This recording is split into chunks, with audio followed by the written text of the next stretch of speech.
નમસ્કાર, YNN ન્યૂઝમાં આપનું સ્વાગત છે। સમાચારમાં વાત કરીએ તો Bharatiya Janata party ward number 11ના ઉમેદવારે અકોટા ચૂંટણી કાર્યાલય પરથી કાર્યકર્તાઓ તથા હોદ્દેદારો મામલતદાર પશ્ચિમ કચેરી અકોટા ઓફિસ ખાતે તમામ ઉમેદવારોએ પોતાનું નામાંકન ફોર્મ ભર્યું હતું। નિમિષા શાહ, અર્ચનાબેન પટેલ, ઉપેન્દ્ર પ્રજાપતિ, નરવેરસિંહ ચુડાસમા, વોર્ડ નંબર 11ના વોર્ડ પ્રમુખ ભાર્ગવભાઈ ભટ્ટ તથા મોટી સંખ્યામાં કાર્યકર્તાઓ ઉમેદવાર સાથે જોડાયા હતા। ફટાકડા ફોડીને પશ્ચિમ મામલતદાર ઓફિસ અકોટા ખાતે તેઓ પહોંચ્યા હતા। રિપોર્ટર રાહુલ રાજપૂત, વડોદરા।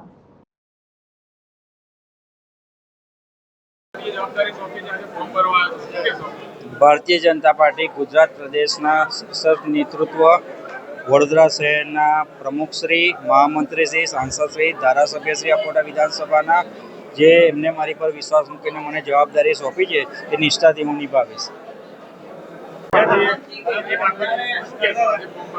હું ખૂબ ખુશ છું અને મને પાર્ટી પ્રત્યે પૂરેપૂરો વિશ્વાસ છે જે એમને મારી અંદર વિશ્વાસ મૂકી અને એક નાના કાર્યકર્તાને પણ ટિકિટ આપી છે। એટલે ભારતીય જનતા પાર્ટીમાં જ આ વસ્તુ શક્ય છે કે કોઈ બી કાર્યકર્તાને ટિકિટ મળી શકે છે, જે કામ કરે છે એને ટિકિટ મળે છે।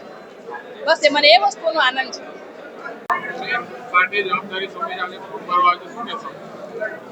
ભારતીય જનતા પાર્ટી વડોદરાના નેતૃત્વ તથા ગુજરાત પ્રાંતના નેતૃત્વ એમને જે જવાબદારી આપી છે એ ખૂબ સારી રીતે અમે નિભાવીશું। ભારતીય જનતા પાર્ટીના વડોદરા મહાનગરના વોર્ડ નંબર 11માંથી સામાન્ય સીટ ઉપરથી મેં અર્ચના પટેલે આજે ઉમેદવારી નોંધાવવા માટે અને ઉમેદવારી ફોર્મ ભરવા માટે અમે આવ્યા છીએ। મારી સાથે નરવીરસિંહ ચુડાસમા, નિમિષાબેન શાહ અને વિષ્ણુભાઈ પ્રજાપતિ મારી સાથે ઉમેદવાર છે।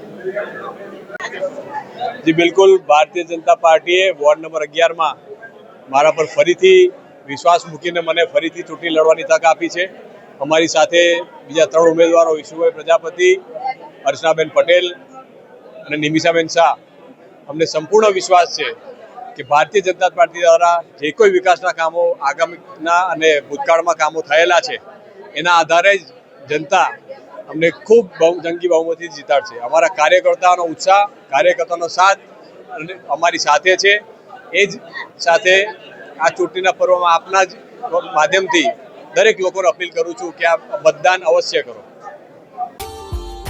Subscribe now and press the bell icon. Never miss an update.